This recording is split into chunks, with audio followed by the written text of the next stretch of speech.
ॐ तव कथामतं तप्तजीवनं कविभिरीडितं कल्मषापहं श्रवणमङ्गलं श्रीमदाततं भुवि गृह्णन्ति ये भूरिदा जना। श्री रामकृष्ण वचनामृत परिच्छेद 36। दक्षिणेश्वर मंदिर में भक्तों के साथ। मनुष्य में ईश्वर दर्शन। नरेंद्र से प्रथम भेंट। मनुष्य में ईश्वर दर्शन या प्रसंग है और नरेंद्र से प्रथम भेंट हुई थी। श्री रामकृष्ण दक्षिणेश्वर के काली मंदिर में अपने कमरे में बैठे हैं। भक्तगण उनके दर्शन करने के लिए आ रहे हैं। आज ज्येष्ठ मास की कृष्णा चतुर्दशी सावित्री चतुर्दशी व्रत का दिन है। सोमवार है 4 जून 1883 ईस्वी। आज रात को अमावस्या तिथि में फलहारिणी काली पूजा होगी। जून में ही काली पूजा होती है, फलहारिणी काली पूजा। मास्टर कल रविवार को आए हैं। कल रात को कात्यायनी पूजा हुई थी। श्री रामकृष्ण प्रेमाविष्ट हो नाट मंदिर में माता के सामने खड़े हो गाते हुए कह रहे थे, माता तुम ही ब्रज की कात्यायनी हो, तुम ही स्वर्ग हो, तुम ही मर्त्य हो, तुम ही पाताल भी हो, तुम ही से हरि ब्रह्मा और 12 गोपाल पैदा हुए हैं। 10 महाविद्याएं और 10 अवतार भी तुम्ही से उत्पन्न हुए हैं। अब की बार तुम्हें किसी प्रकार मुझे पार करना ही होगा। ये सत्य बात यही है कि ईश्वर से ही सब कुछ उत्पन्न हुआ है। तो श्री रामकृष्ण देव ईश्वर को माता के रूप में देखते हैं। कोई भी एक संबंध भगवान से बनाने से होगा। संबंध रहने से क्या होता है? माँ पिता भाई बहन ये सभी संबंध हम लोग ज़्यादा परिचित हैं, तो स्वाभाविक रूप से वहाँ लगाव हो जाता है। इसलिए कोई एक संबंध भगवान के साथ बनाना चाहिए। और बाकी संबंध भी कभी कभार हो सकते हैं, लेकिन एक संबंध में दृढ़ता हो तो क्या है, वो उसमें निकटता बोध होती है, जल्दी स्मरण होता है और जल्दी संपर्क स्थापित होता है। तो श्री रामकृष्ण माँ के रूप में ही ज़्यादा देखते हैं। तो कहते हैं तुम्ही से सब कुछ हुआ है, तुम ही सब कुछ हो। और जब तुम ही सब कुछ हो तो मैं भी तुम्हारा ही इनडायरेक्ट रूप में। हाँ, और मुझे भी इस बार पार करना होगा। भक्त का तो एक ही उद्देश्य है, माँ का हो जाना या भगवान का हो जाना या उनको पा लेना या मुक्त हो जाना। पार करना माने यही जन्म मरण का बंधन और उनका ये क्या बोलते हैं अदर्शन, उससे निवृत्ति पा लेना। माने हर समय माँ का दर्शन हो, हर समय उनकी याद रहे, सब समय उनका सानिध्य प्राप्त हो। इसी को तो भगवत प्राप्ति कहते हैं। इसलिए माँ से विनती कि माँ तुम ही सब कुछ हुई हो, इसलिए मैं भी तो तुम्हारा ही हूँ, अरे मुझको भी इस बार पार लगाना होगा। श्री रामकृष्ण गा रहे थे और माँ से बातें कर रहे थे। प्रेम से बिल्कुल मतवाले हो गए थे। मंदिर से वे अपने कमरे में आकर तख्त पर बैठे। रात के दूसरे पहर तक माँ का नाम संकीर्तन होता रहा। रात के दूसरे पहर तक सोमवार को सवेरे से बलराम और कुछ दूसरे भक्त आए। फलहारिणी काली पूजा के उपलक्ष्य में त्रैलोक्य बाबू आदि सपरिवार आए हैं। सवेरे 9 बजे का समय है। श्री रामकृष्ण देव प्रसन्न गंगा की ओर के गोल बरामदे में बैठे हैं। पास ही मास्टर बैठे हैं, राखाल लेटे हैं। आनंद में श्री रामकृष्ण ने राखाल का मस्तक अपनी गोद में उठा लिया है। आज कुछ दिनों से आप राखाल को साक्षात गोपाल के रूप में देखते हैं। ठाकुर इनको राजा महाराज को, राखाल महाराज को वो अपना बालक के जैसा देखते थे।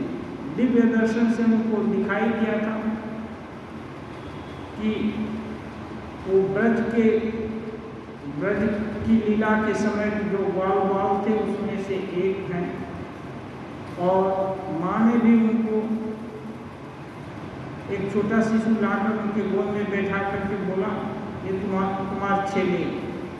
रामकृष्ण देव वैसे ही सिहर गए। उन्होंने संन्यास लिया विधिवत। माँ का दर्शन विभिन्न प्रकार से प्राप्त हुआ। अब भला कैसे संतान डर गए। तो माँ हंसते हुए बोली कि नहीं, ये तुम्हारा मानस पुत्र है। अरे तुम्हारी भावना से भावित, इसको लेकर तुम लीला खेला कर सकते हैं। तो तब ठाकुर को थोड़ा संतोष हुआ, खुशी हुआ था। इसीलिए जब भी राखाल को देखते हैं, अधिकांश समय उनका वात्सल्य भाव उमड़ पड़ता है, मानो वे यशोदा माँ हो जाते हैं और वो ब्रज के राखाल।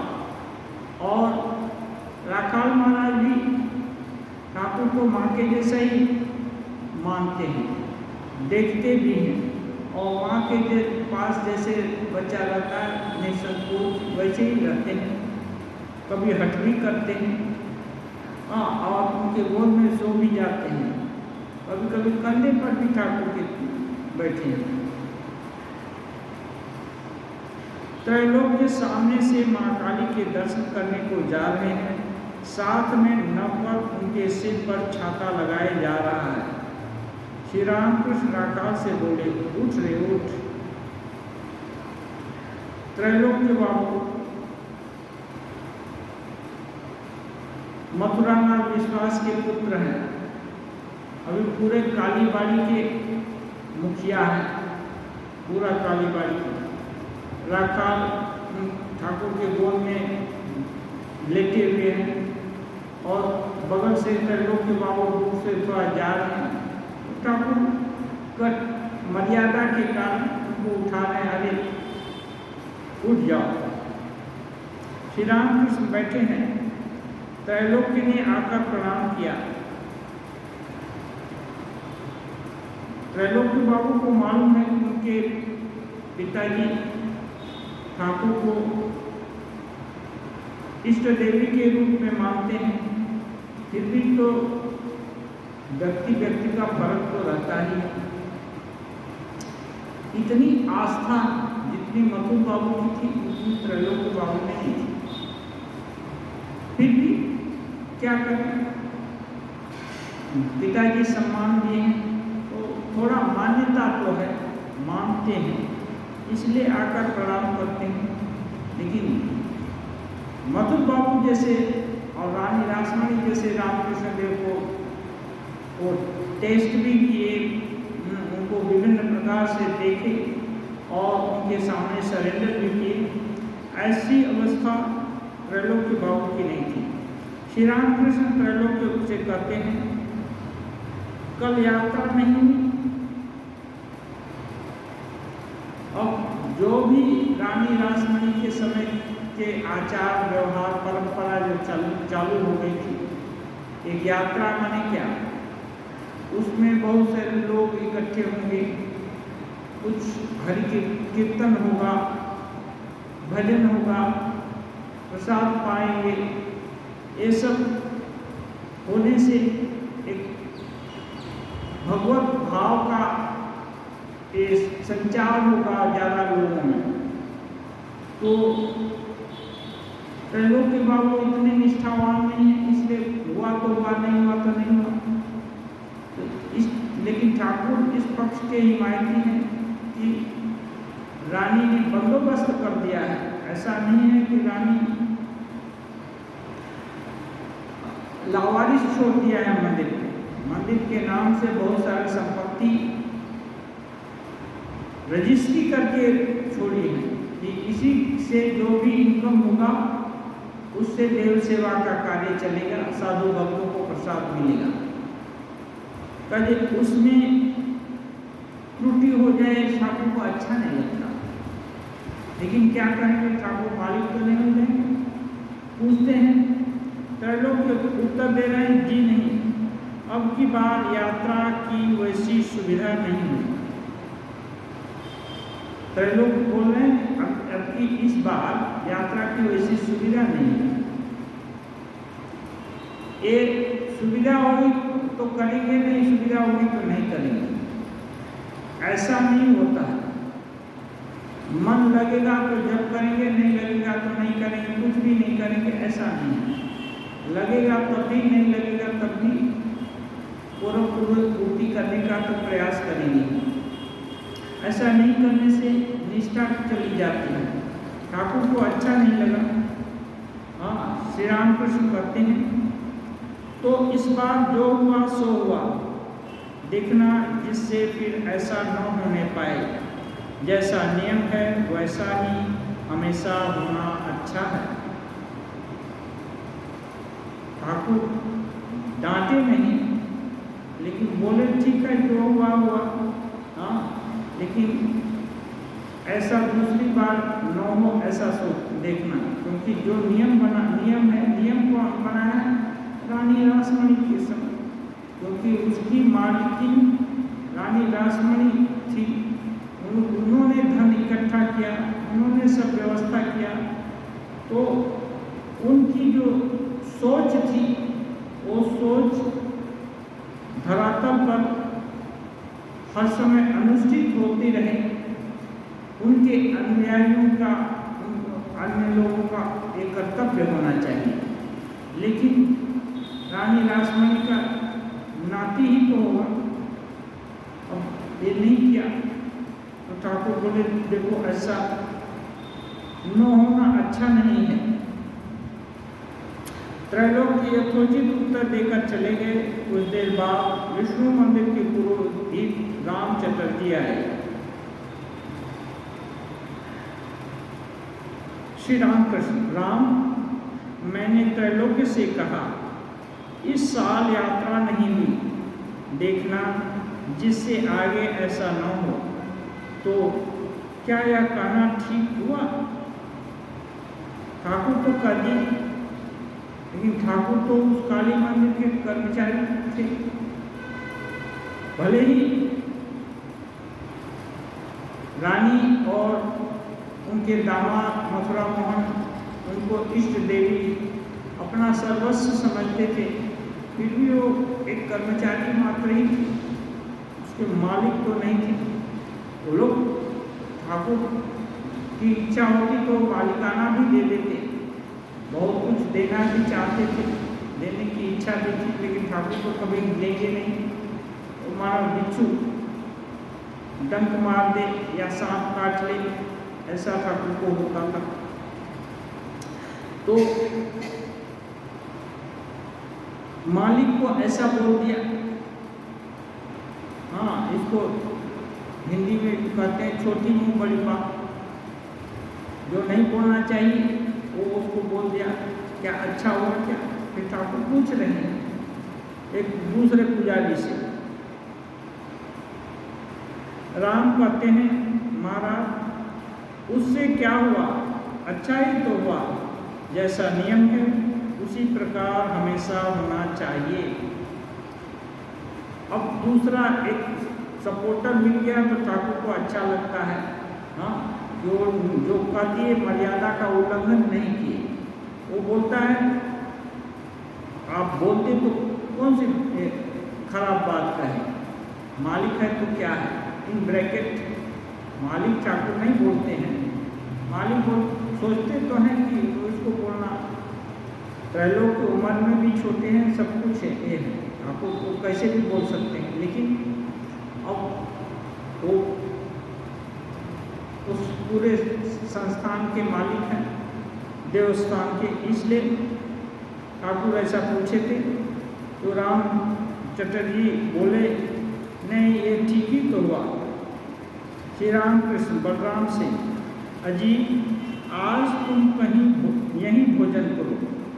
बलराम बाबू बहुत संकोची स्वभाव के हैं। बलराम बाबू को ठाकुर बोलते हैं आज तुम यहीं भोजन खाना। भोजन के कुछ पहले श्री रामकृष्ण देव अपनी अवस्था के संबंध में भक्तों को बहुत बातें बताने लगे।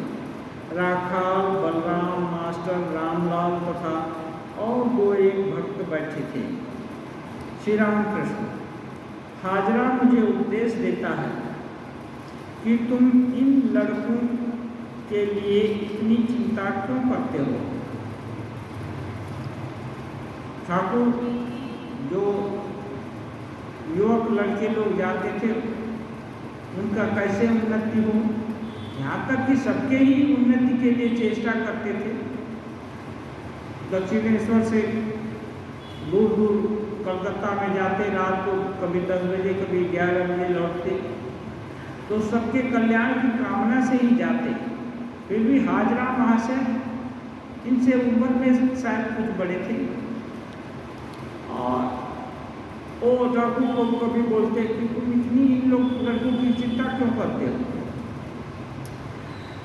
वही ठाकुर कह रहे हैं, गाड़ी में बैठकर बलराम के मकान पर जा रहा था, उसी समय मन में चिंता हुई, कहने लगा। ठाकुर अपने मन की बात कह रहे हैं। माँ हाजरा कहता है नरेंद्र आदि बालकों के लिए मैं इतनी चिंता क्यों करता हूँ। वह कहता है ईश्वर की चिंता त्याग कर इन लड़कों की चिंता आप क्यों करते हैं। बात तो ठीक है, ईश्वर का चिंता करने के बदले लड़कों का चिंता करते हैं, साधारण तरह से अच्छा ही है। मेरे यह करते करते अचानक माँ ने दिखलाया कि वे ही मनुष्य रूप में लीला करती हैं। ठाकुर को हाजरा की बात जा रहे थे कलकत्ता में, हाजरा की बात याद आ गई तो और किससे बोले। ठाकुर का सब कुछ माँ ही है, माँ अनन्य भक्त शरणागत है माँ के, माँ को छोड़ा उनका तो कोई है ही, तो माँ से ही हर समाधान पूछते हैं। तो माँ ने दिखला दिया कि सभी रूपों में वही है, हाँ, दिखलाया कि मनुष्य रूप में वही लीला कर रही हैं और शुद्ध आधार में उनका प्रकाश स्पष्ट होता है। इस दर्शन के बाद जब समाधि कुछ टूटी तो हाजरा के ऊपर बड़ा क्रोध हुआ। ये जब दर्शन हुआ उसके बाद समाधि टूटी तो ठाकुर ये सब दर्शन एकदम खाली आँख से हर समय नहीं होता। समाधि होना माने क्या, ठाकुर के लिए सहसा जाते जाते या करते करते समाधि लगाकर समाधि नहीं होती, अपने आप हो जाती है। जैसे बोलते हैं लोग जप करेंगे तो जप किया नहीं जाता, एक्चुअली जप होना चाहिए। तो क्या किया जाता है, जप करने का प्रयास कर सकते हैं, हाँ। और जैसे ध्यान अपने आप लगता है, ध्यान करने से होता नहीं है, करने का प्रयास कर सकते हैं। जब कर रहे हैं कुछ तो इसका मतलब ध्यान तो होगा नहीं, क्योंकि जब कुछ कर रहे हैं तो करने वाला भी रहता है और क्रिया भी रह रही है, तो बहुत सारे ये चीज़ें होता है। और ध्यान में केवल एक ही चीज़ रहेगा, तत्र प्रत्यय एकतानता ध्यानम, योग सूत्र में है प्रत्यय एकतानता ध्यानम। प्रत्यय का मतलब जो चीज़ सोच रहे हैं बस उसको छोड़कर और कुछ नहीं। तो ध्यान क्या है? मैं ध्यान कर रहा हूँ, तो एक चीज हुआ, ध्यान क्रिया हो गई। दूसरा किसका ध्यान कर रहा हूँ? इष्ट देव का कर रहा हूँ, ब्रह्म का ध्यान कर रहा हूँ। तो अब ब्रह्म एक चीज हो गए, इष्ट देव एक चीज हो गए, अब ध्यान क्रिया दूसरी हो गई। लेकिन जब ध्यान हो जाएगा तो ध्यान क्रिया का होश नहीं रहेगा, केवल जिसका ध्यान किया जाएगा वो उसको छोड़कर, और अपना भी बोध नहीं रहेगा। तो अपना भी बोध नहीं है, वही चीज हो रहा है। जैसे ठाकुर कितना बार उदाहरण दिया, जब मछली पकड़ने के लिए कोई बेल लगाया और छटपट कर रही है मछली, उस समय होश नहीं रहता कि अपना शरीर है कि क्या है, या बगल से क्या गुजर रहा है। कोई आवाज़ देकर पुकारे भी तो कान नहीं सुनते।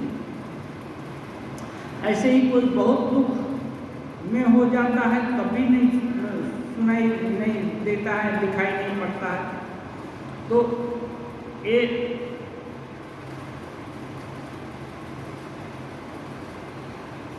ध्यान अपने से जब होगा तब उसको ध्यान एक्चुअली कहते हैं। और बाकी तो ध्यान करने का प्रयास है जब भी अपने से होता है। मालूम पड़ रहा है कि अपना से दिल जब कर रहा है, और जब करने लगेंगे तो हो सकता है दूसरा कुछ करने चला गया, कुछ सोचने चला गया। लेकिन कभी कभी देखेंगे अभ्यास यदि ज़्यादा है तो देखेंगे कि अपने से ही जब हो रहा है। तो जब ठाकुर की समाधि टूटी तो वो हाजरा को ठाकुर को बहुत क्रोध हुआ और बोलते हैं कि कहा साले मेरा मन खराब कर दिया था। फिर सोचा उस बेचारे का अपराधी क्या है, वह यह कैसे जान सकता है। ठाकुर को गुस्सा आया कि हाजरा हमारे मन को दुख दे दिया, मैं दुखी हो गया कि भला ये सब लड़कों का क्यों विचार करता हूँ। हाँ, उसके ऊपर गुस्सा आया। फिर दिमाग में हुआ, दिल में आया कि भला वो भी कैसे समझे कि सबके भीतर नारायण देखकर ही तो ये सब का चिंतन करता हूँ, और ये सब शुद्ध सत्वगुणी लड़के हैं। इसलिए थोड़ा सा इनको आगे ठीक से उनको थोड़ा सा ही उनको उनकी देखभाल किया जाए तो ज़्यादा उन्नति हो सकती है उनकी। इसलिए ठाकुर ऐसे शुद्ध सत्व लोगों को इंस्ट्रक्शन देते हैं, उनका खोज खबर रखते हैं, उनके कल्याण के लिए प्रयास भी करते हैं। और ये बहुत जन्म का साधना के फलस्वरूप ऐसा होता है कि कोई इतना बड़ा महापुरुष या भगवत तुल्य पुरुष और दूसरे के लिए सोच रहा है कि इनका कैसे उन्नति हो, कैसे उत्कर्ष हो। ये भी बहुत बड़ी कृपा है, बहुत बड़ा अहोभाग्य है कि उनके लिए इनको सोचना पड़ रहा है। मैं इन लोगों को साक्षात नारायण जानता हूँ। नरेंद्र के साथ पहले भेंट हुई, देखा देह बुद्धि नहीं है, देखा देह बुद्धि नहीं है। ठाकुर जब देखे नरेंद्र को, नरेंद्र गए थे पहले तो देखे देह बुद्धि ही नहीं है। जरा छाती को स्पर्श करते ही उसका बाह्य ज्ञान लोप हो गया। होश आने पर कहने लगा, आपने यह क्या किया? मेरे तो माता पिता हैं। जब उसको थोड़ा होश हुआ तो वो बोला, मेरे तो माँ पिता हैं, आप ये सब क्या किया? अच्छा, यदुमल जी के मकान में भी ऐसा ही हुआ। क्रमशः उसे देखने के लिए व्याकुलता बढ़ने लगी, प्राण छटपटाने लगे। तब भोलानाथ से कहा, भोलानाथ वहाँ के खजांची थे काली मंदिर के और अच्छे लोग थे, इसलिए ठाकुर कभी कभी कोई दिल की बात उनको भी बताते थे। अच्छे आदमी से ही तो आदमी कुछ सलाह मशविरा करता है। भोलानाथ से कहे, ये भोलानाथ मुखर्जी ठाकुरबाड़ी के मुंशी थे, बाद में खजांची हुए थे। तो ये फुटनोट है। तो ठाकुर उनसे कहे थे, क्या कहे थे, क्योंकि मेरा मन ऐसा क्यों होता है, नरेंद्र नाम का एक कायस्थ लड़का है, उसके लिए ऐसा क्यों होता है।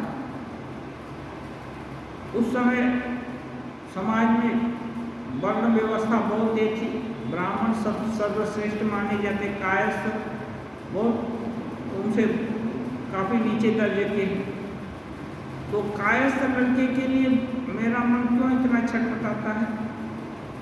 हाँ, वो भी ब्राह्मण का भी लड़का नहीं, फिर भी उनसे पूछते थे। तो भोलानाथ बोले थे, इस संबंध में महाभारत में लिखा है कि समाधिवान पुरुष का मन जब नीचे उतरता है तब सतोगुणी लोगों के साथ विलास करता है। भोलानाथ मैंने ठाकुर को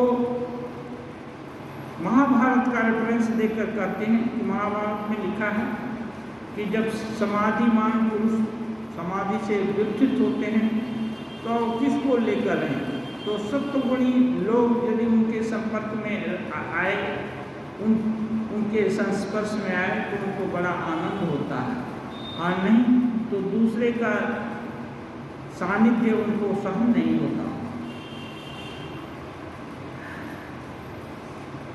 तब सतोगुणी लोगों के साथ विलास करता है, यानी गाना, उठना, बातचीत करना सतोगुणी लोगों के साथ करते हैं। सतोगुणी मनुष्य देखने से उसका मन शांत होता है।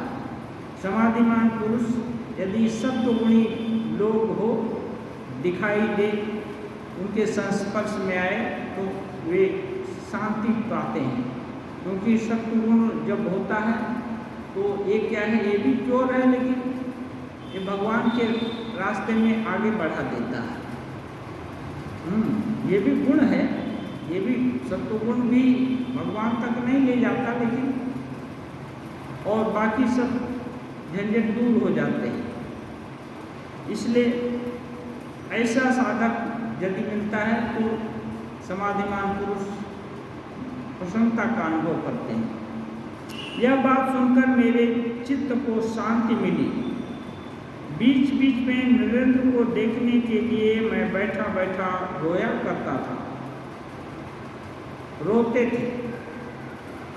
पहले तो कुछ वर्ष, कुछ क्या 12 साल रोए माँ का दर्शन पाने के लिए। अब माँ का सब दर्शन मिल गया, विभिन्न रूप के दर्शन हो गए, सगुण निर्गुण के दर्शन हो गए, सब कुछ जान लिए, देख लिए। अब क्या लेकर रहेंगे, संसार असार है ये भी जान लिए। अब जहाँ देखते हैं सब विषय की चर्चा, विषय की चिंता, ये और सहन नहीं होता, क्योंकि ये बहुत छोटा दिखता है माँ की तुलना में, ईश्वरी ऐश्वर्य की तुलना में, ईश्वर सानिध्य की तुलना में एक संसार बहुत तुच्छ है। अब तुच्छ जो बहुत क्षमतावान पुरुष है, अब छोटी मोटी चीज़ों को लेकर रहने का उसको कैसे दिल होगा। तो इसलिए ठाकुर का मन साधारण विषयी लोगों को लेकर रहने में अच्छा नहीं लगता, उनको माने घुटन महसूस होती, मानो तकलीफ होती। इसलिए सत्वगुणी कोई मिले तो थोड़ा सा दिल शांत होता। इसलिए नरेंद्र को देखे कि इसका देह बोध नहीं है तो उसके लिए रोते थे। श्री रामकृष्ण का प्रेमोन्माद और रूप दर्शन। श्री रामकृष्ण अपने अवस्था का वर्णन कर रहे हैं। बहुत सारी अवस्थाएं गई हैं उनके देह मन के ऊपर से। वो अवस्थाओं को कभी कभी बोलते जिससे उसको सुनकर सुनने वालों को चैतन्य हो, उनको भी मालूम हो कि नहीं, जो सामने जो दृश्यमान घटना घट रही है उसको छोड़कर भी और कोई हो सकता है या है, क्योंकि उसके प्रत्यक्षदर्शी बता रहे हैं। तो श्री रामकृष्ण कहते हैं, ओह कैसी अवस्था बीत गई। पहले जब ऐसी अवस्था हुई थी तो रात दिन कैसे बीत जाते थे कह नहीं सकता था। जब साधना की आंधी चल रही थी उनके दिल दिमाग में, तो बोल रहे रात दिन कैसे चल जाते थे पता ही नहीं चलता था। सब कहने लगे थे पागल हो गया, इसीलिए इन लोगों ने शादी कर दी। शादी तो माँ वगैरह माँ और भाई लोग किए। तो इन लोग बोलते हैं अधिकांश दक्षिणेश्वर से ही ये रोड उठा के गदाई पागल हो गए। तो जब गदाई पागल हो गए तो क्या करें। हो सकता है गृहस्थ लोगों को शंका होती है कि लड़का बड़ा हो रहा है, हो सकता है मैंने ऑलमोस्ट स्राव होने के कारण पागल हो रहा है, शादी कर दो तो उसका मन शांत हो जाएगा। बहुत तरह का सोच होता है। और एक न एक दिन गृहस्थ लोग अपने बच्चा को गृहस्थ तो बनाना ही चाहते हैं, तो वो कोरम भी पूरा हो जाएगा। इसलिए माँ और भाई लड़की खोजने लगे, लेकिन खोज नहीं पाए, मिल नहीं पाया, जुगाड़ नहीं हो पाया। तो रामकृष्ण देव एक बार भावावस्था में खुद ही बता दिए, क्योंकि इनका जन्म तो साधारण गृहस्थी बिताने के लिए नहीं हुआ था। ये तो एक बड़े मिशन को लेकर के आए थे। उनके जीवन का मिशन तो आध्यात्मिक जो पुनर्जागरण, इसके लिए हुए थे। रामकृष्ण और माँ शारदा और उनकी जो भी पूरी टीम है, तो वो खुद ही बताए कि देखो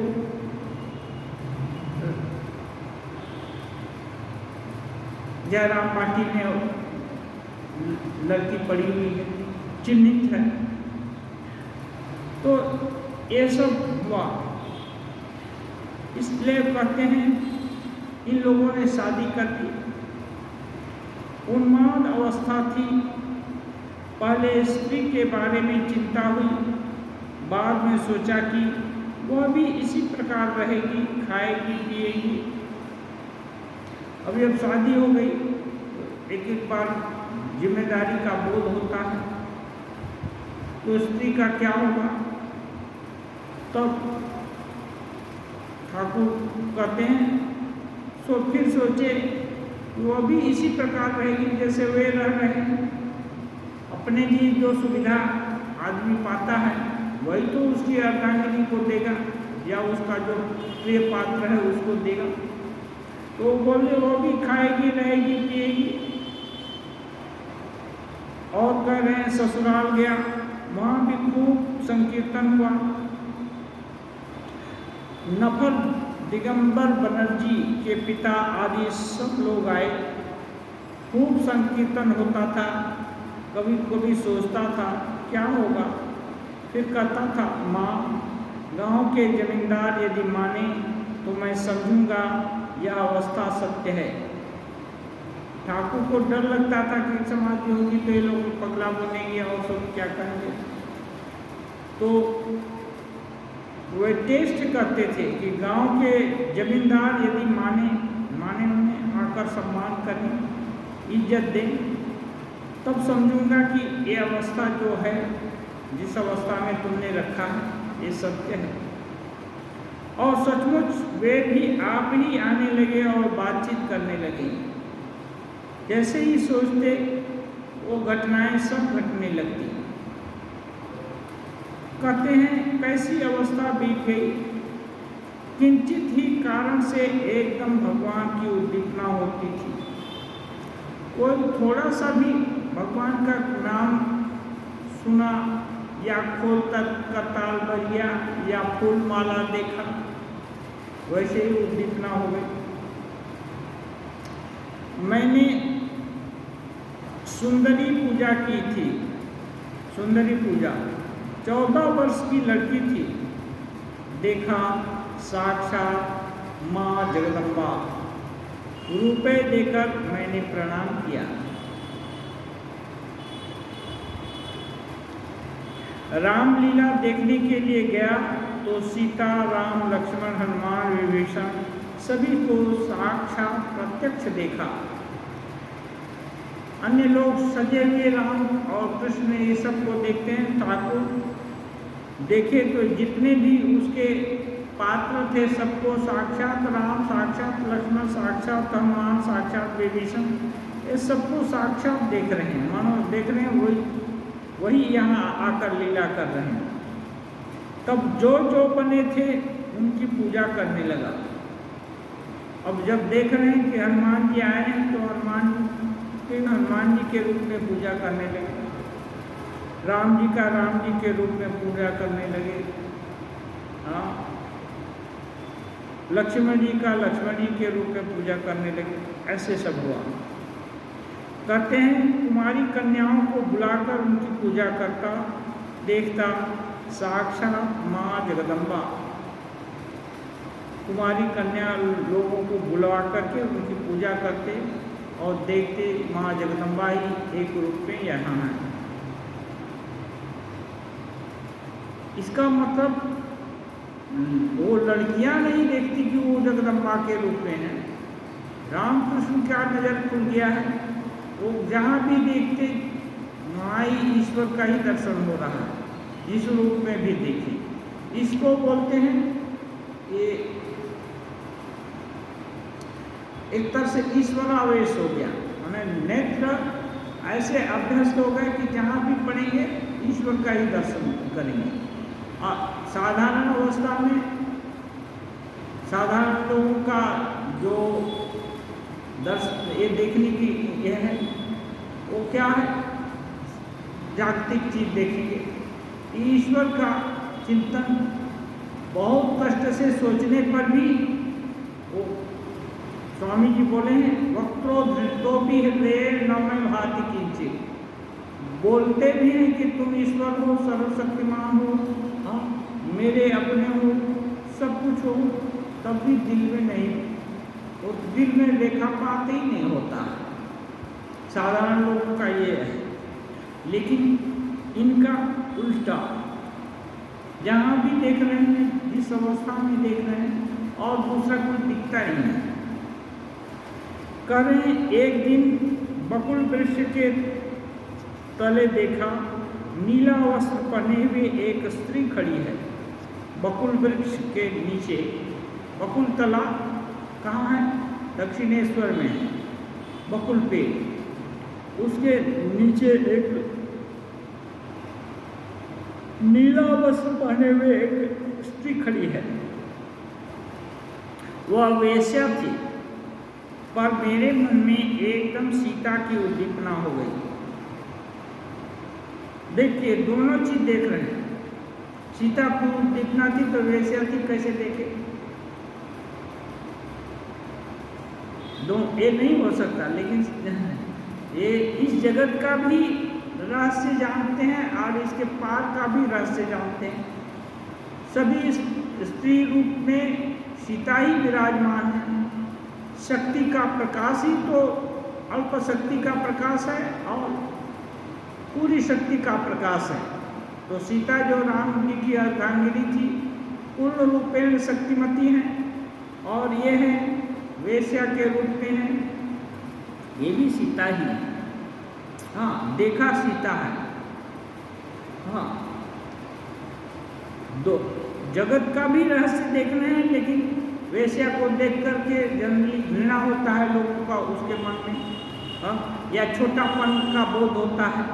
लेकिन यहाँ नहीं, यहाँ जगदम्बा सीता का ये हो रहा है उद्दीपना।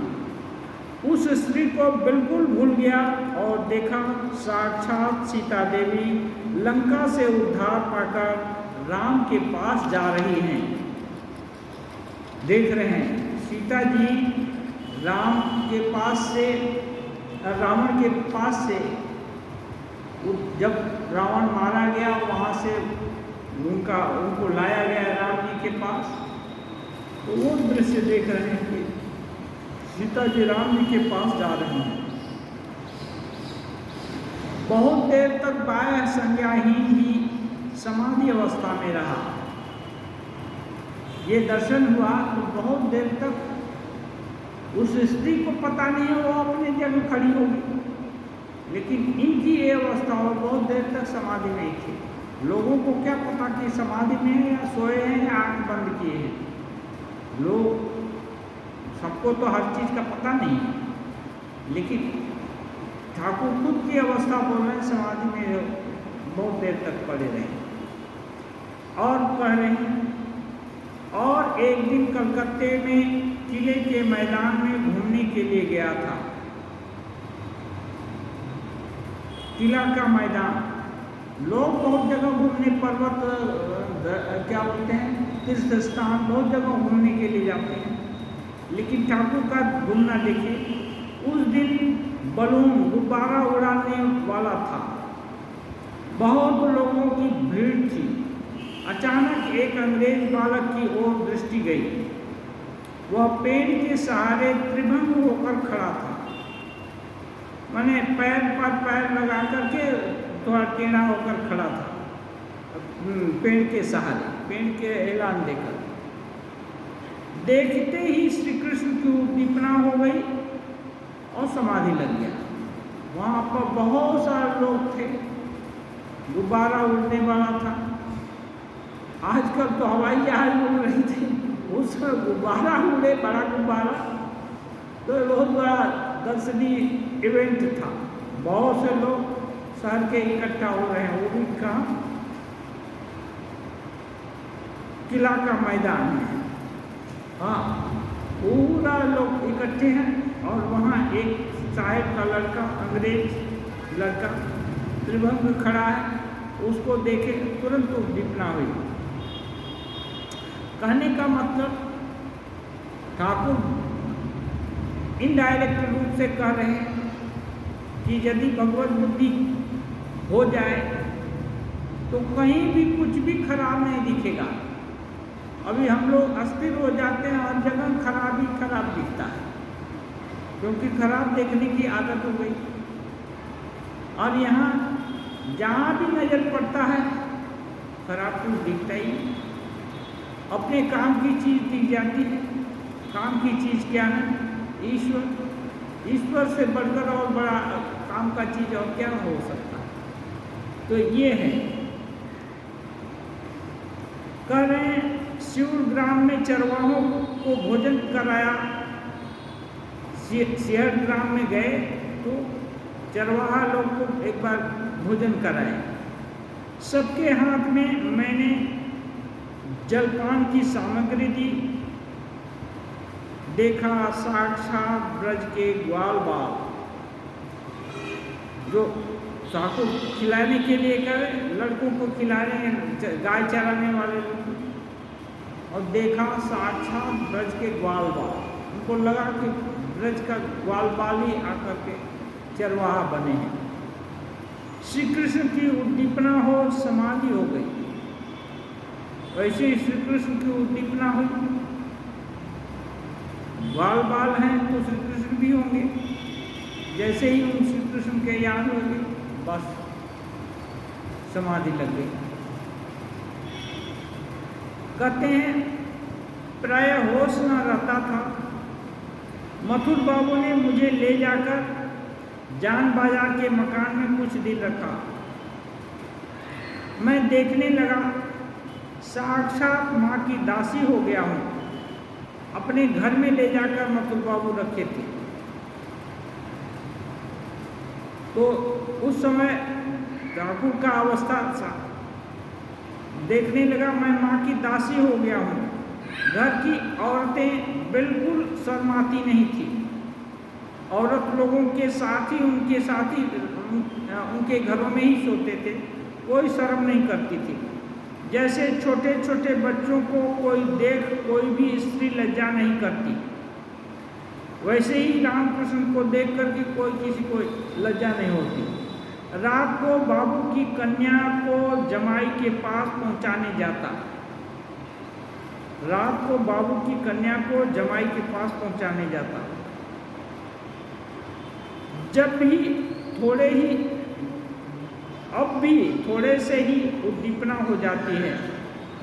राखाल जब करते समय होठ हिलाता था, मैं उसे देखकर स्थिर नहीं रह सकता था।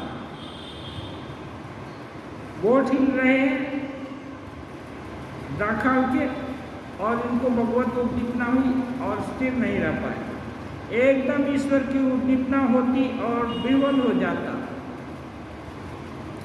श्री रामकृष्ण अपने प्रकृति भाव की और भी कथाएं कहने लगे। प्रकृति भाव माने पुरुष और प्रकृति दो ये है। प्रकृति भाव माने ये मातृभाव। मैंने एक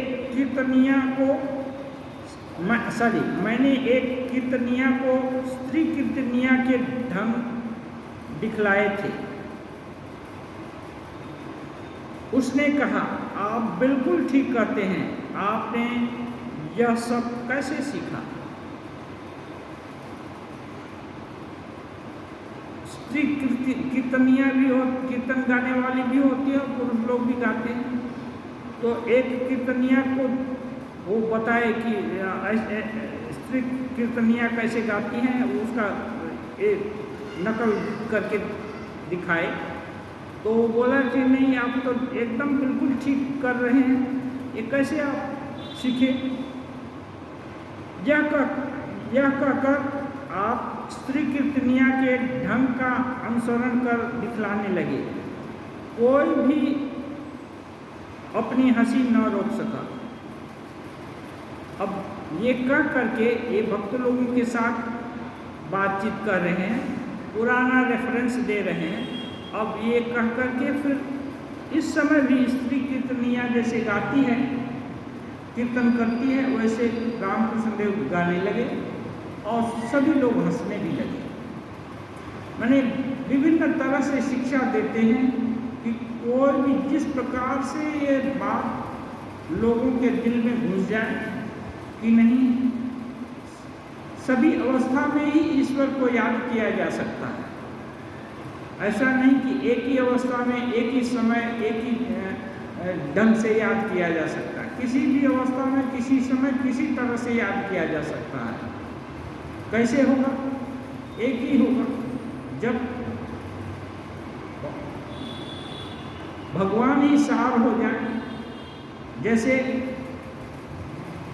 कोई महात्मा लोग उदाहरण देते हैं, दांत का दर्द हो, बहुत दर्द किसी के दांत में हो तो हंसता भी है, ऐसा नहीं कि रोता ही है हर समय।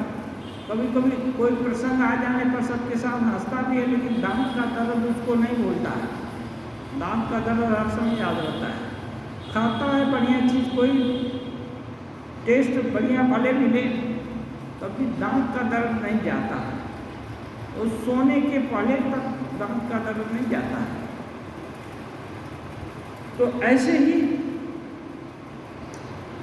जिसका ईश्वर ही सब कुछ हो गए हैं, सार हो गए हैं, तो जहाँ कहीं भी देखिएगा ईश्वर भूलेंगे नहीं। चाहे अच्छा चीज़ दिखे या बुरा दिखे या कोई भी चीज़ दिखे,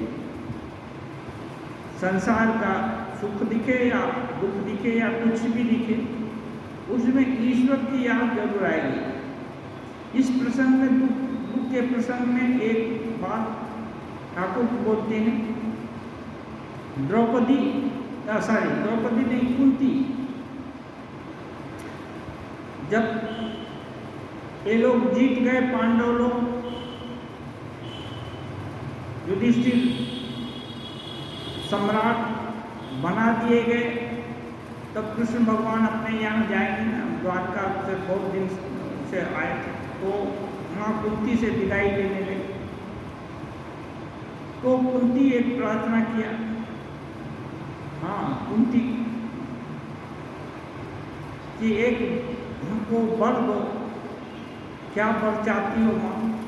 ना बुआ, क्या वर चाहती हो? तो बोली कि देखो, मैं चाहती हूँ कि हर समय मुझको दुख में रखो। तो इनको बड़ा पता लगा, अरे सब लोग तो सुख चाहते हैं, तुम दुख क्यों चाहती? क्या हो गया?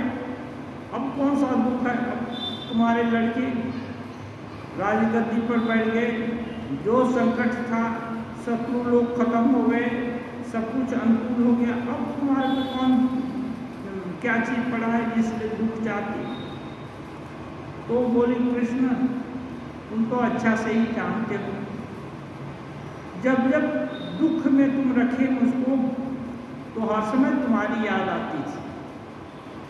सुख में जनरली याद नहीं आती है, आज भूल जाते हैं। इसलिए मैं सोचती हूँ दुख ही अच्छा है, जिससे हर समय तुम्हारी याद आएगी, और जब जब दुख हुआ है तुम उबारने के लिए आते हो, तुम आते भी हो, तो दोनों ही हो जाता है, तुम्हारी याद भी आती है, तुम्हारा दर्शन भी होता है। इसलिए सुख से सुख नहीं चाहिए, मुझको दुख ही दो। हाँ, तो जब एकदम किसी साधक को ऐसा हो जाए कि नहीं भगवान सुख दें या दुख दें, ये उनकी ही लीला है, वही एक रूप में अच्छे हुए हैं, वही एक रूप में बुरे हुए हैं, वही एक तरफ से दुख दे रहे हैं, वही दूसरे तरफ से सुख दे रहे हैं।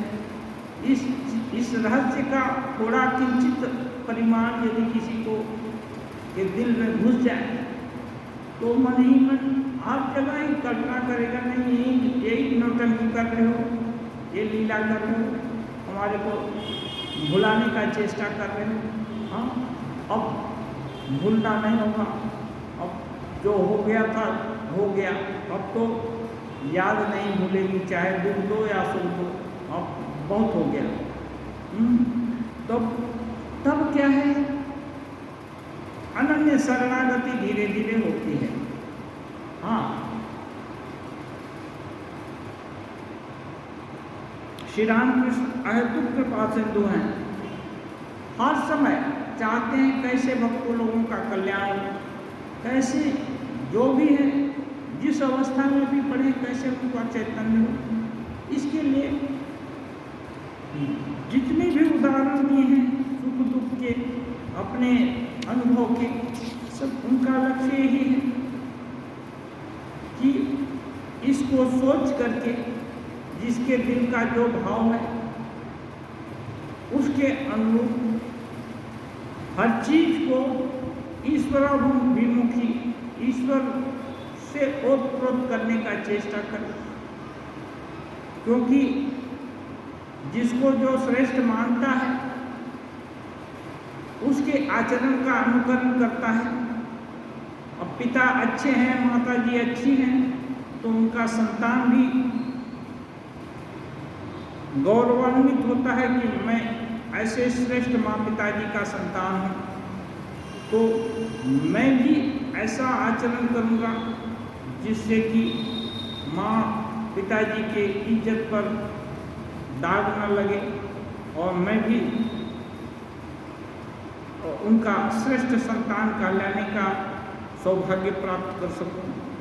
ऐसे ही ठाकुर को जो भक्त मानते हैं, ठाकुर की भी इच्छा होती है कि उनके संस्पर्श में आने वाले लोगों का भी चैतन्य स्वतः ये स्फुरित हो, चैतन्य उनको लाभ हो। लेकिन ठाकुर सबको हर समय छू करके चैतन्य नहीं कर देते थे, क्योंकि ये स्वाभाविक गति, समय, साधना और प्रयास सबके सापेक्ष में उन्नति होनी चाहिए। कोई किसी को उठा करके ले जाकर दूसरी जगह पहुंचा देगा, हर समय ऐसा आदमी कहाँ मिलेगा, ऐसा गुरु या ऐसा कहाँ मिलेगा। इसलिए सबको रास्ता दिखा दिया कि देखो इस रास्ते से चलो, पहुंच जाओगे, अपने से कोशिश करो। कोई पहुंचा दे तो हो सकता है जल्दी पहुंच जाएगा, आपको अपने से कोशिश करेगा तो थोड़ा देरी लगेगा, लेकिन पहुंचेगा तो सही। इसलिए प्रयास करो। तो सबके लिए सुलभ रास्ता पहुंचा दिए। नहीं तो आज हम लोग जो कथामृत पढ़ रहे हैं, वचनामृत पढ़ रहे हैं, आज हम सोचेंगे कि नहीं ठाकुर होने से ही तो वो पहुंचा सकते हैं, वो अब तो है नहीं इस समय प्रत्यक्ष रूप में, तो अब भला ये सब सुनने का, ये सब विचारने का क्या जरूरत है, इसका कोई महत्व नहीं है। लेकिन नहीं, वो रास्ता दिखा दिए हैं, उस रास्ता से वो चले हैं, उनके भक्त लोग चले हैं, और जो लोग सुन रहे हैं, सोच रहे हैं या पढ़ेंगे, सुनेंगे, वो लोग भी कोशिश करके देख सकते हैं। क्योंकि जो आध्यात्म कोई भी सत्य जो किताबों में लिपिबद्ध है या शिष्य प्रशिष्य परंपरा से सुनी जा रही है, यदि उसका निष्ठा से पालन हो, उसको सुन करके, उस पर विचार करके उसको करने का प्रयास हो, तो अवश्य वही रिजल्ट मिलेगा या उससे बेटर रिजल्ट भी मिलने का संभावना है। लेकिन कुछ नहीं करेंगे तो कुछ होने वाला नहीं है। नहीं सुप्तस्य सिंहस्य प्रविशन्ति मुखे मृगा। सोया हुआ सिंह यदि सोचे कि हमारे मुख में ऐसे ही हरिण आकर के डूब जाएंगे और बोलेंगे खा लो, ऐसा नहीं होता है, ऐसा नहीं होता है। इसलिए साधन पद्धति ठाकुर सिखाते हैं। किसी को उठा करके दूसरी जगह बैठा देना, ये सब ठाकुर का इसमें रुचि नहीं है। ये सब उदाहरण दिखाते हैं, थोड़ा हेल्प कर देते हैं। और हेल्प कैसे मिलता है?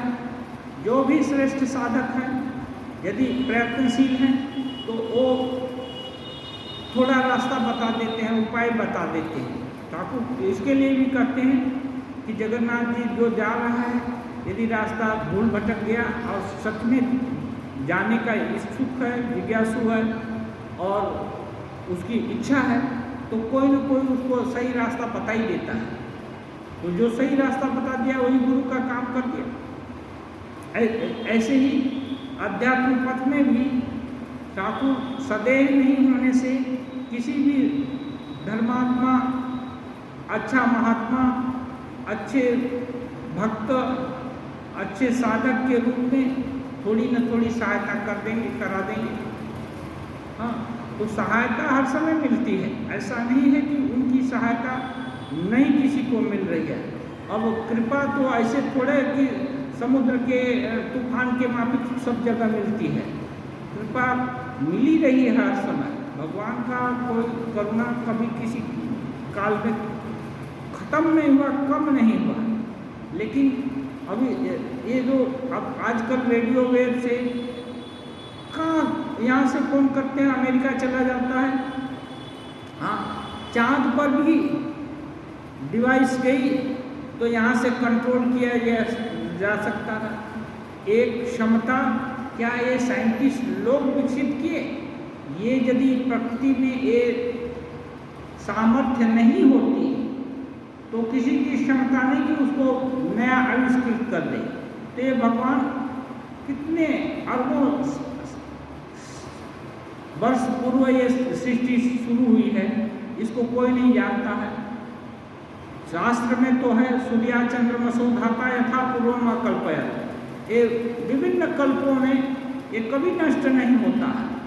एक कल्प एक में कल्प में प्रलय होता है, फिर ये सृष्टि होती है, फिर प्रलय होता है, फिर सृष्टि होती है। ये अनवरत चला रहा है। ऐसा नहीं कि इतने हजार पूर्व ये सृष्टि हुआ है, इतने बात खत्म हो जाएगा, इसके बाद कुछ नहीं होगा, क्योंकि कुछ नहीं होने का कॉन्सेप्ट नहीं है। क्योंकि आत्मा परमात्मा ये तो शाश्वत है, शाश्वत जो चीज़ है वो कभी कब से खत्म होगी, लेकिन रूप परिवर्तन होता है, वो होता रहेगा। रूप परिवर्तन इसीलिए होता है कि हम लोग विभिन्न एक्सपेरिमेंट करना चाहते हैं, विभिन्न टेस्ट करना चाहते हैं। भगवान विभिन्न रूप से, कभी वही बोल रहे हैं ना, कभी पुरुष गायिका बन करके मनोरंजन करना चाहते हैं, या कभी स्त्री गायिका बनना चाहते हैं, कभी राजा बन करके एक करना चाहते हैं, कभी रंक बन करके नाटक करना चाहते हैं। तो जब तक रंक नहीं बना तो रंक बनने का क्या मजा है, या क्या सुख सुविधा है या असुविधा है, कैसे पता चलेगा। इसलिए जितनी भी इच्छा है, जितनी भी सृष्टि देख रहे हैं, ये सब इच्छा करते ही है। उनकी ही इच्छा से एक बार सृष्टि हो गई, फिर उसके बाद इच्छा परीक्षा मल्टीप्लाई होती जाती है। अब साधना यही है कि जब इच्छा होने के कारण ही विस्तार हो रहा है संसार का, तो ये इच्छा जब जिससे जो साधक हो गया, समझदार हो गया, वो इच्छा करता है कि कौन सा ऐसा उपाय किया जाए जिससे ये झंझट अब कम हो, जितना बढ़ गया और न बढ़े। तो इच्छा पर लगाम लगाया तो संसार अब कम होने लगा, और इच्छा को बढ़ाया तो संसार वो मल्टीपल इसमें वो इक्वेशन इसमें बढ़ता जाएगा, माने वो प्लस प्लस नहीं हो करके मल्टीपल हो जाएगा, गुना होता जाएगा। इसलिए इच्छा पर कंट्रोल हो गया तब और कुछ नहीं, संसार जहाँ है अब उससे धीरे धीरे कम होगा। तो इसके लिए ठाकुर कर रहे हैं कि छोड़ नहीं सकते इच्छा, क्योंकि चिटागुड़ खाने का बहुत आदत हो गया है। चिटागुड़ माने कोई स्वाद लेने का आदत है, तो जब स्वाद लेने का आदत है तो मिश्री का स्वाद पाओ, तो भगवान का ये टेस्ट करना है, तो भगवान का यदि स्मरण हो, सब जगह भगवान का सर्च हो, उनकी ही खोज हो, तब इच्छा, बाकी इच्छा खत्म हो सकती है। क्योंकि भगवान ऐसी चीज़ है जो सर्वश्रेष्ठ, सर्वशक्तिमान, सब कुछ अच्छे हैं। ऐसा शास्त्र भी बोलते हैं, महापुरुष लोग भी बोलते हैं, सभी लोग ये करते हैं। तो लेकिन यदि साधक का दिल मान ले और उसी में लग जाए तो फिर और छोटी मोटी चीज़ धीरे धीरे छूटने लगती है और उधर नहीं जाएगा तो संसार धीरे धीरे सिमटने लगेगा। सिमटते सिमटते एक दिन आएगा कि भगवान को छोड़कर और कुछ नहीं रह जाएगा। और इसके लिए विभिन्न अपना उदाहरण देकर श्री रामकृष्ण देव बहुत सारा एक उपदेश के माध्यम से, गाने के माध्यम से, कीर्तन के माध्यम से सब बता रहे हैं। ओम निरंजनम नित्यम अनंतरूपम भक्तानुकंपाधृत विग्रहम वै ईशावतारं परमेशमेत्यं तं रामकृष्णं शिरसा नमामि।